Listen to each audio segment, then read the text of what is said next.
Hello friend, आप सभी लोग कैसे हैं। देखिए, कक्षा 10 का प्रश्नावली 4.2 अभ्यास नंबर 4 द्विघात समीकरण प्रश्न संख्या 5 है और यह पार्ट नंबर 24 है। ठीक है, सबसे पहले सवाल को पढ़ते हैं, उसके बाद प्रश्न को हल करेंगे। देखिए क्या कह रहा है। कह रहा है कि एक समकोण त्रिभुज की ऊंचाई उसके आधार से 7 सेमी कम है। एक समकोण त्रिभुज है और उसकी ऊंचाई जो है उसके आधार से 7 सेमी कम है। यदि कर्ण 13 सेमी का हो तो अन्य दो भुजाएं बताइए। ठीक है, तो देखिए यहां पर जो है इसका कथन यह है कि एक समकोण त्रिभुज है। ठीक है, तो सबसे पहले जो है हम लोग समकोण त्रिभुज बना रहे हैं, यहां पर लिख दे रहे हैं हल। ठीक है, और यहां पर एक समकोण त्रिभुज हम बना रहे हैं।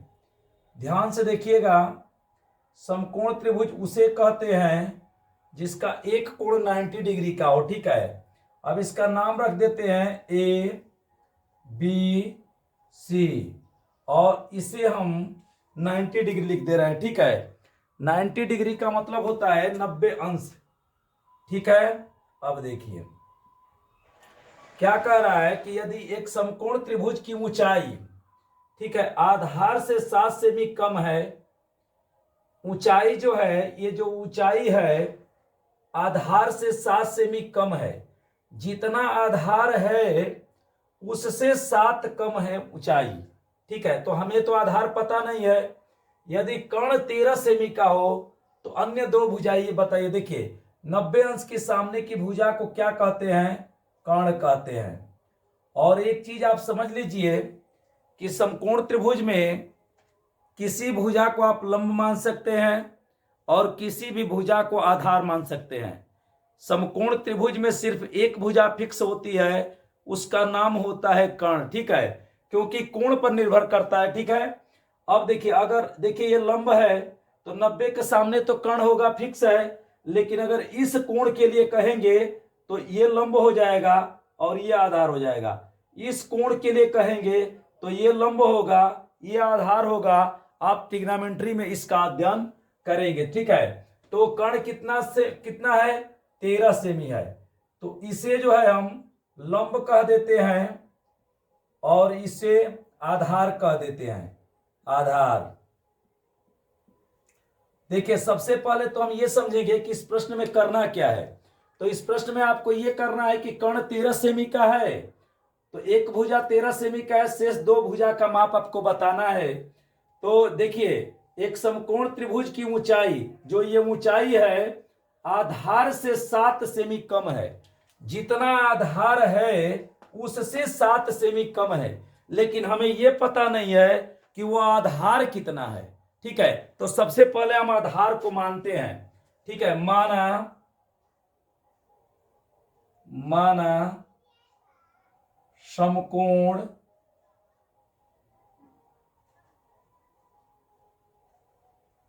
त्रिभुज ए बी सी में आधार बराबर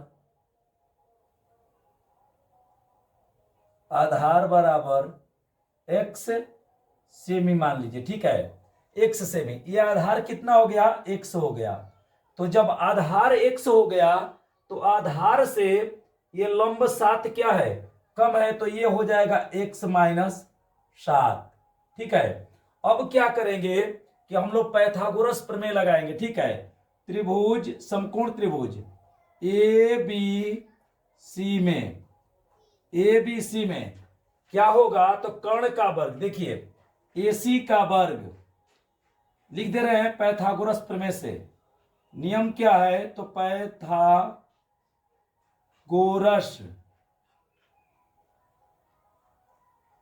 प्रमेय, पाइथागोरस प्रमेय से क्या होगा? कर्ण का वर्ग, इसका मतलब कि AC का वर्ग बराबर AB का वर्ग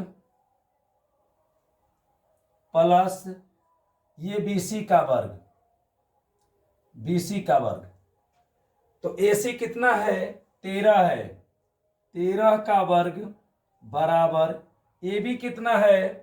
तो x माइनस 7 का होल वर्ग और प्लस BC कितना है, तो x है। ठीक है, अब देखिए इस पर जो 13 का वर्ग करेंगे तो 169 हो जाएगा। 13 में 13 का गुणा कर दीजिए और इसका आप यहां पर जो है a माइनस बी के होल वर्ग के सूत्र का प्रयोग करेंगे। क्या होगा बताइए, a स्क्वायर बी स्क्वायर, दोनों पर दो दो घात, फिर आगे 2 और इन दोनों का गुणा a गुणे b। और देखिए ऋण है ना, तो यहां पर ऋण और यहां पर प्लस। इसी सूत्र के आधार पर इसका प्रसार करेंगे तो x का स्क्वायर और उसके बाद क्या हो जाएगा 7 का वर्ग, उसके बाद 2 गुणे x गुणे 7, x गुणे 7 और देखिए x का वर्ग छूट गया है। अब यहां पर देखिए a माइनस बी का होल वर्ग है तो यहां पर ऋण होगा, यहां पर धन होगा और पीछे धन x स्क्वायर लिख दीजिए। ठीक है, बात समझ में आ रहा है। मैं पाइथागोरस प्रमेय का प्रयोग कर रहा हूं, कर्ण का वर्ग बराबर लंब का वर्ग प्लस आधार का वर्ग। ये ऐसे कर देंगे 169 बराबर ये हो जाएगा x स्क्वायर प्लस 7 का वर्ग कितना हो जाएगा, तो 49 हो जाएगा और ऋण धन ऋण होगा और पुनः धन है तो ऋण हो जाएगा।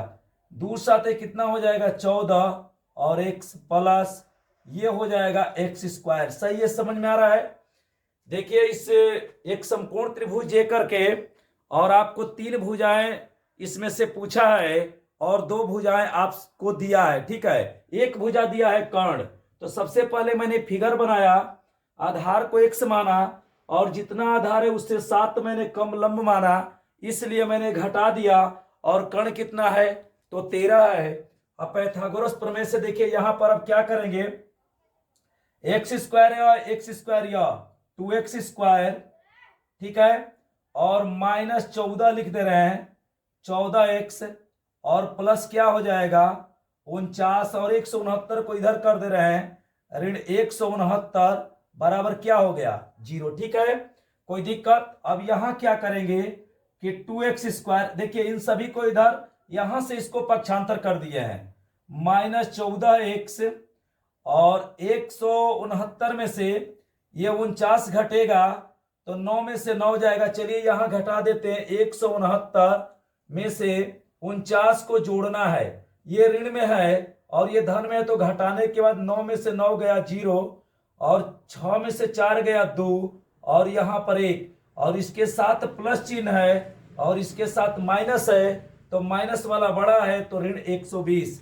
यहां पर लिखिए माइनस 120 बराबर 0। बताइए समझ में आ रहा है।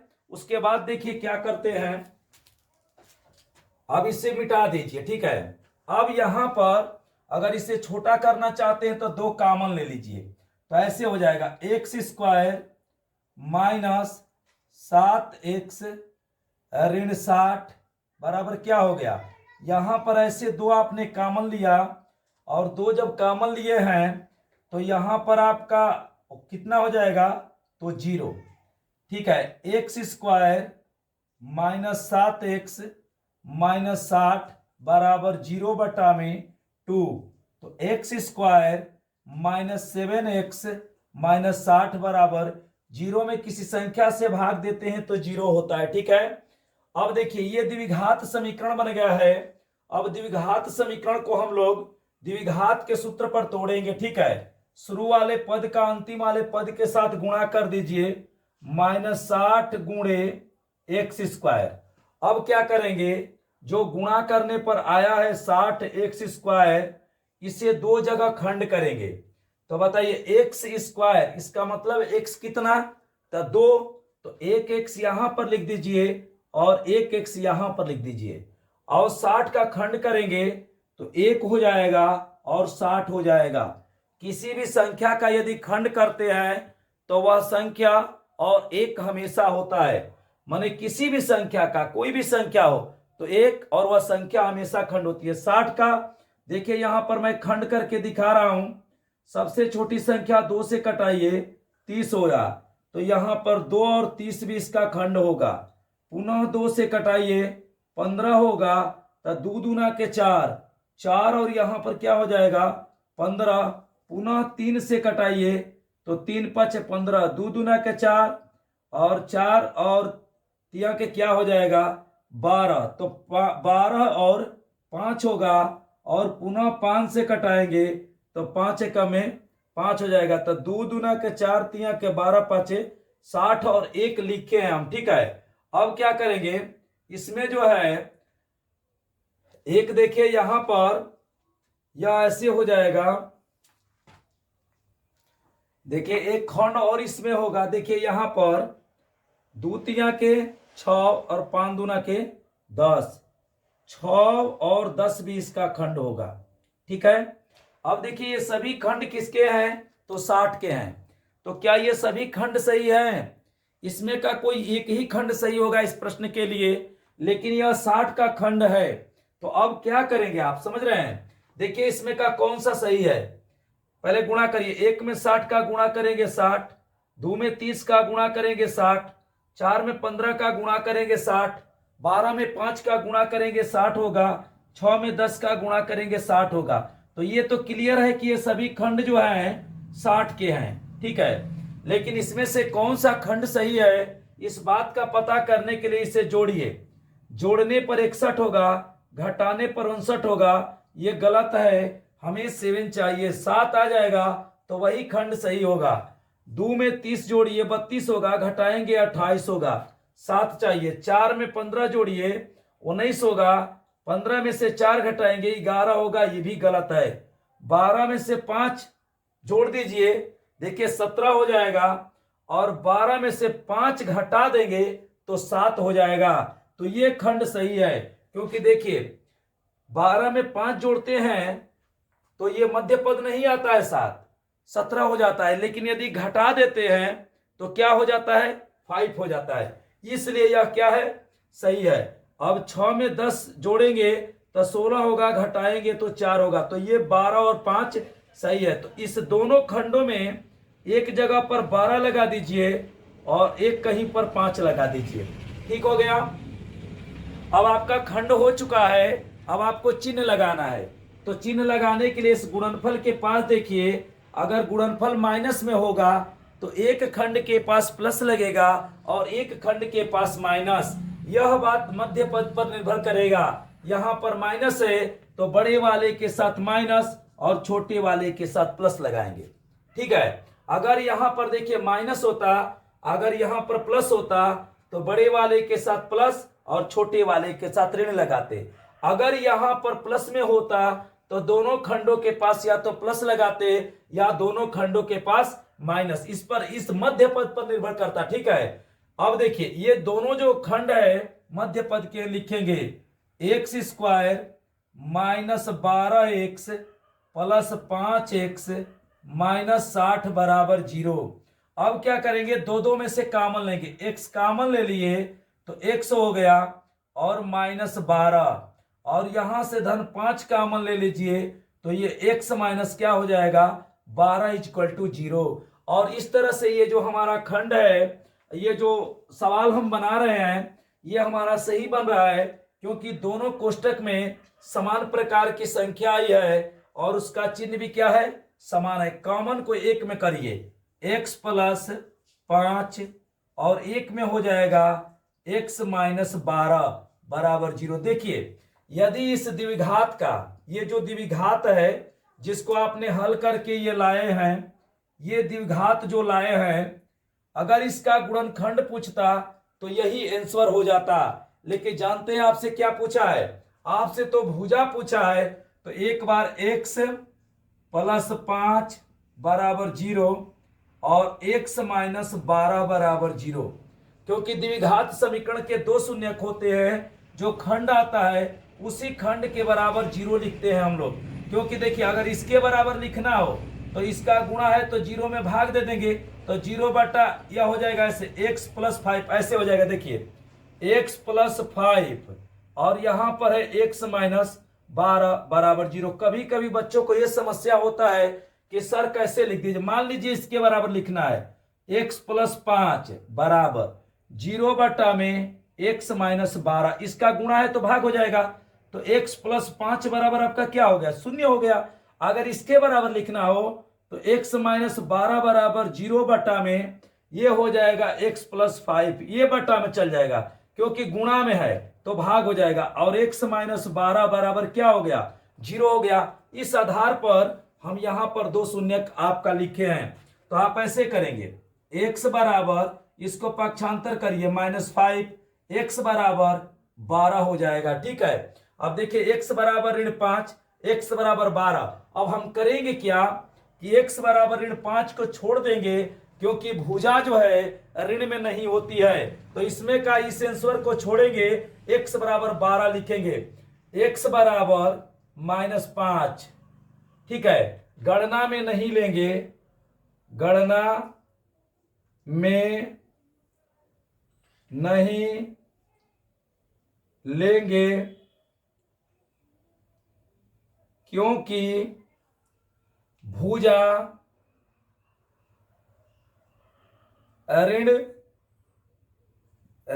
चिन्ह के साथ नहीं होती है, ऋण चिन्ह के साथ नहीं होती है। ठीक है, आखिर मान लीजिए x बराबर -5, x बराबर 12, इसमें क्या इसे छोड़ेंगे, इसे लेंगे, तो क्यों छोड़ेंगे, क्योंकि भुजा ऋण चिन्ह के साथ नहीं होती है, तो x बराबर क्या हो गया, 12 हो गया। तो आप बताइए, आप आधार कितना माने हैं, आप आधार कितना माने, x माने हैं, तो देखिए यहां पर लिखेंगे समकोण, समकोण त्रिभुज ABC में आधार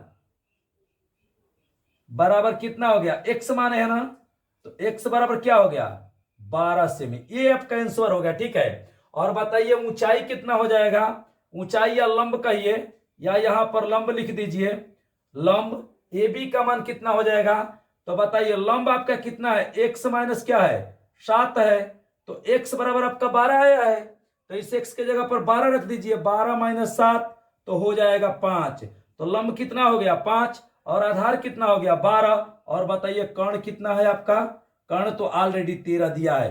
तो बताइए तीनों भुजा मिल गया, मिल गया तीनों भुजा, आंसर में आप लिख दीजिए आधार, आधार बराबर 12, लंब बराबर कितना है 5, और कर्ण बराबर कितना है तो 13।